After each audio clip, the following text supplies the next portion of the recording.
Force 40, the second 40th episode. We begin with Hospitable Girl relating our Nazi villain Herr Beckham's backstory. You see, once he was not a Nazi, but then people were jerks, so he was like, you know what? Young me thinks I'm going to be a Nazi. So now as we know that happened a few weeks ago, we go to where we actually left off, where Donna Troy is scratching his gills and wondering why Strawberry Ice Cream Head Lady helped him earlier. Oh, by gills, of course I mean testicles. And so he titillates us to the title sequence, which transliterates us to Donna Troy learning how to golf. You know, to prepare for the Nazi golf ball. Don't you ever listen to part 1? Damn imaginary fans. The show moves right along to Lucy being heckled by Nazi students for doing nothing, in clear violation of the non-existent clause of the school rules. Professor Forgettable Side Character pulls her into his office to hide, wherein he explains that he actually pulled her in to rant about how he hates the moon despite being the moon to the Green-Eyed Man's son, and he's really a complex character and you should care about him. Yes, you, the viewer of my podcast show. He addresses you directly, and Lucy is just a bit weirded out for it. Kinda funny, cause she worships Satan. So, meanwhile, later, Herr Beckham is force choking his subordinate Veronica for not being a blonde. So Fjorsengard changes forms to save her, conveniently forgetting that he can't attack Herr Beckham directly, allowing us all a recap of that. And then Fjorsengard, Veronica, and pals duck off to somewhere secluded. Let's say Donna Troy's testicles. There, Veronica relates the remainder of Herr Beckham's intriguing backstory, which is that she likes him, but he likes Hospitable Girl. And if that isn't the saddest thing you've ever heard, then you've seen a movie. Or perhaps even you know someone who's gotten a paper cut. In which case, be strong, cause it gets better.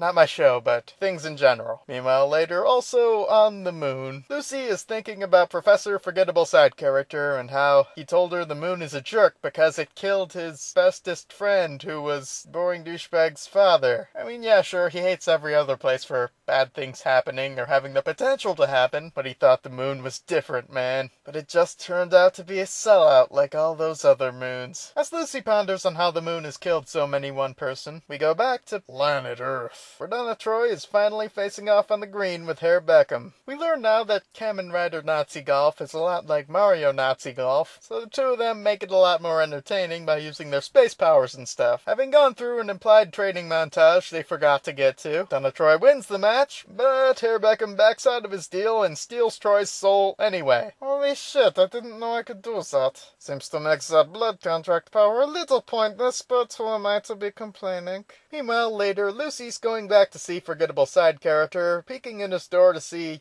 oh, I guess that guy is really Strawberry Ice Cream Head Lady. It's surprising. I'd sound like I care even if the sight of his character didn't drain all life and energy from me at this point. Meanwhile, later still, Donna Troy is marching with the Nazi students and all hope is lost. But wait, Hospitable Girl's loitering outside the school. Will Herr Beckham steal her soul since he's gotten kind of trigger happy with that power? It turns out he digs her in a non-rapist kind of way, so no, he won't steal her soul. Of course, for not being villainous in that one way, he knows he has to stop being a Nazi altogether. So Herr Beckham makes to be making pals with Fjorsengard, and all is weirdly swell despite Fjorsengard not having to blow up a student for once. But wait. Now go.